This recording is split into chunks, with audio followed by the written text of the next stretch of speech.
Residents of this area say that the heavy downpour was characterized by strong wind and hailstorms, and it lasted for close to 5 hours. The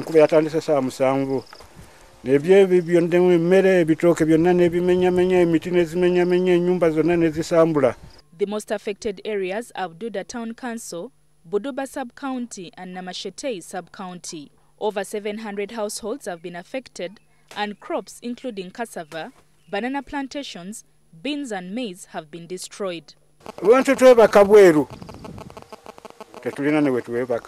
A population of 4,668 people are affected by the hailstorms, and the 50 households are lacking where to sleep because their houses were blown off.